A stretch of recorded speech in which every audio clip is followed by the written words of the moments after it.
अस्सलाम वालेकुम, कैसे हैं आप सब। इंसान ने इस दुनिया में बड़े बड़े कारनामे अंजाम दिए हैं। इस वीडियो में आइए एक ऐसे ही कारनामे की बात करते हैं। स्टोरी कुछ यूँ है कि लास्ट ट्यूसडे को विच वाज 23 मार्च 2021 एक अजीब व गरीब किस्म का वाक़या पेश आया, और वो ये था कि स्विस कैनाल जो कि इजिप्ट में वाक़ है, उसको एक बड़े से जहाज़ ने जिसका नाम एवर गिवन है, एवर ग्रीन कंपनी उसको ओन करती है, उसने ब्लॉक कर दिया। A container ship ran aground in the Suez Canal after losing power, and at around 200,000 tons and over 400 meters long, the container, well, it's going to take some shifting. 50 ships a day.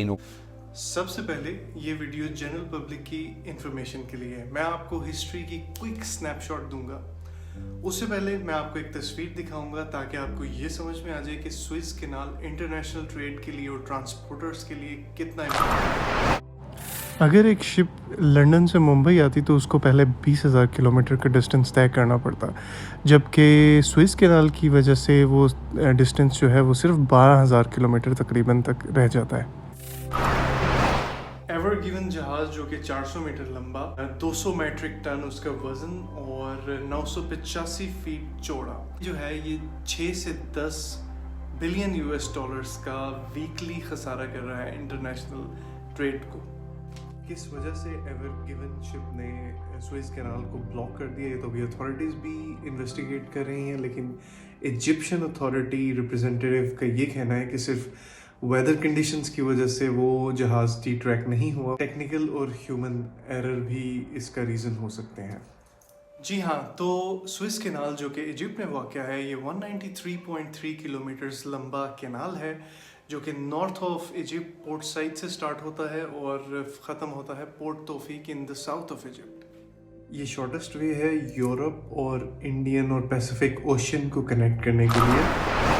1854 में Ferdinand de Lesseps जो कि एक फ्रांसी था, उसने concession obtain किया सईद पाशा से, जो कि इजिप्ट और सूडान का वॉइसरॉय था, to construct the Suez canal. Construction से पहले Suez canal company came into being, जिसने पूरे स्विस कैनाल की कंस्ट्रक्शन की और उसके बाद स्विस कैनाल को ऑपरेट भी किया।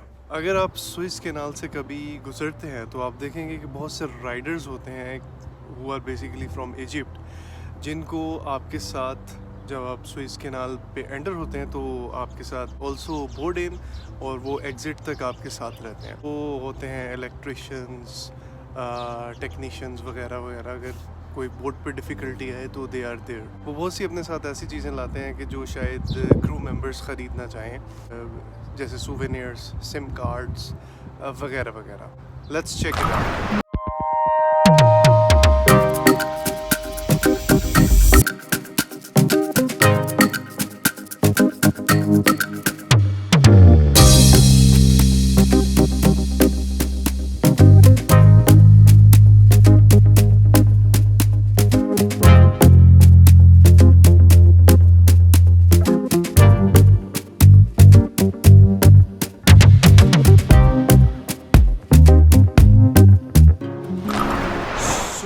की कंस्ट्रक्शन जो है वो 1859 से 1869 यानी 10 साल तक चली। ब्रिटिशर्स जो थे वो थ्रू आउट द कंस्ट्रक्शन इसके खिलाफ थे, हालांकि ब्रिटिशर्स को भी इसका फ़ायदा था अल्टीमेटली रूट का, और उनका जो मेन रीज़न था इसकी खिलाफ वर्जी का वो यही था कि कहीं स्विस कैनाल की ओपनिंग उनके दरियाई और कमर्शियल रिलेशंस में खलल ना डाल दे। 15 लाख लोगों ने स्विस कैनाल की कंस्ट्रक्शन में पार्टिसिपेट किया, उन्होंने काम किया इसमें, और लाखों लोगों ने इसमें जान भी गंवाई। अल्टीमेटली 1869 में स्विस कैनाल जो है वो फ्रेंच कंट्रोल के अंडर इनॉग्रेट हुआ, स्टार्ट हुआ। स्विस कैनाल की ओनरशिप थ्रू आउट कुछ इस तरीके से बदली कि 1869 में जब ये इनॉग्रेट हुआ तो ये अंडर फ्रेंच कंट्रोल इनॉग्रेट हुआ, और इसमें इजिप्शियन जो थे वो माइनॉरिटी स्टेक होल्डिंग इंटरेस्ट रखते थे। उसके बाद इजिप्शियन जो सईद पाशा का बेटा था इस्माइल पाशा, उसने अपनी शेयर होल्डिंग को सेल कर दिया ब्रिटिशर्स को, तो लिहाजा ब्रिटिशर्स इसके माइनॉरिटी शेयर होल्डर्स या ओनर्स बन गए। ब्रिटिशर्स ने जब 1822 में इन्वेड किया इजिप्ट को तो उन्होंने कैप्चर कर लिया। उसके बाद ये कैनाल जो है अंडर ब्रिटिश कंट्रोल ऑपरेट होता रहा और सिचुएशन काफ़ी इम्प्रूव भी कर गई। फाइनली किसी ट्रीटी के तहत ब्रिटिशर्स ने विड्रॉ किया, इजिप्ट ने इस कैनाल को नेशनलाइज कर लिया।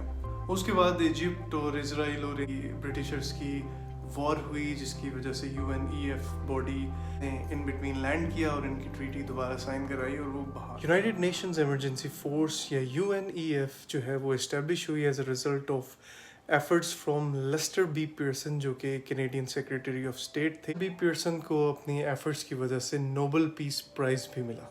لیکن بہرحال اس کے بعد سے یہ ایجپٹ کے پاس ہی کینال ہے اور ایجپٹ ہی اس کو آپریٹ کرتا آ رہا ہے.